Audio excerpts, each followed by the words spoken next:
ay may sa buhay natin at magawa natin sa ating buhay. At nauna po tayo sa ating devotion. Ngayong araw po, October 23, 2024, araw ng Miyerkules. Ang title po ng ating devotion ngayong araw ay Sola Scriptura, Scripture Alone. At ang versículo ng ating pagbubulay-bulayan ay ang Acts chapter 17 verse 11. Sinasabi rito, "Now, these Jews were more noble than those in Thessalonica. They received the word with all eagerness, examining the scripture to see if these things were so." O sa Tagalog naman po, ngayon ang mga ito ay higit na mararangal kaysa mga taga Thessalonica, sapagkat tinanggap nila ang salita ng buong mananabik na sinisiyasat araw-araw ang mga kasulatan kung tunay nga ang mga bagay na ito. At papunta naman po tayo sa ating katuruan ngayong araw. Unang-una, the scripture is the highest authority. Ano nga ba yung scripture? Para sa kaalaman natin lahat, ang scripture ay ang written word of God, which is yung Bible. Sinasabi rito na the scripture is the highest authority. Kumbaga, nasa Bible na lahat natin dapat natin gawin, mga di dapat natin gawin. Kumbaga, yung Bible parang yan yung batas ng Diyos.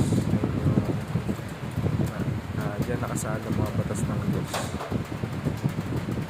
Sa dalawa naman po sa ating katuruan ngayong araw, the scripture has no co-equal. Walang katulad yung scripture, walang kahit anong bagay na makakapantay sa scripture o sa ating Biblia.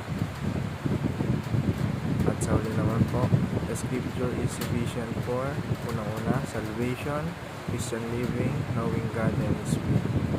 Yun nga po, napakahalaga ng scripture para tayo ma-save or sa ating salvation, dahil pag nagbabasa tayo lagi ng Biblia, malalaman natin, makikilala natin yung ating Panginoon, makikilala natin ang ating Panginoon sa Kristo, malalaman natin at mararamdaman natin kung ano nga ba tayo kamahal ng ating Panginoon. At mahalaga din ang Biblia o yung scripture sa Christian living, sa araw-araw natin pamumuhay. Kailangan baon na natin lagi yun. Tsaka yung knowing God and His will, yung will ng Panginoon para sa atin. Napakahalaga ng scripture. Sa scripture natin ito lahat makikita at malalaman. Kailangan lang natin unawain, basahin at sa buhay kung ano yung nakapaloob dito. Naman po para sa ating katuruan ngayong araw. Kaya naman po, mapunta naman po tayo sa ating application. Unang-una, surrender all our beliefs and interpretations.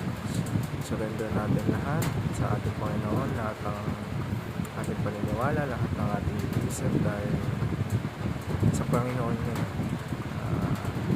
Yung mga kaalaman na meron tayo, galing yan sa Panginoon. Kaya surrender natin ito sa atin. Ikalawa naman po, submit traditions, reason, and experiences. Kaya nga nang sinabi ko sa unang-una, lahat ng binigay na kaalaman, na kakayahan, skills sa atin ng Panginoon, lahat ng bagay na na-experience natin,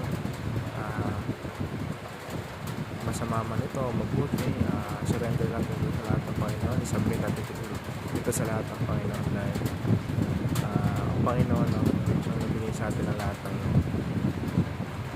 Sa uling application naman natin ngayong araw, supplement our studies of the scripture with prayer and dependence on the Holy Spirit, careful exegesis,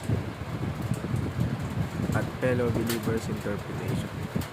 Nga, tuloy tayong manalangin, lalong-lalo na ngayong panahon ng kalamidad o may bagyo, panalangin natin na sana protektahan tayo ng ating Panginoon. Patuloy lang tayo manalangin natin yung kapwa natin na lubos na naapektuhan itong nararanasan natin sa una at kalamidad. Yun naman po, pagpalain po sana tayong lahat ng ating Panginoon.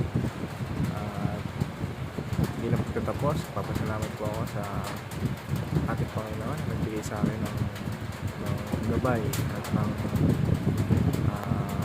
sapat na kaalaman upang mapag-aralan ang kanyang mga salita. Muli, maraming salamat sa inyong lahat.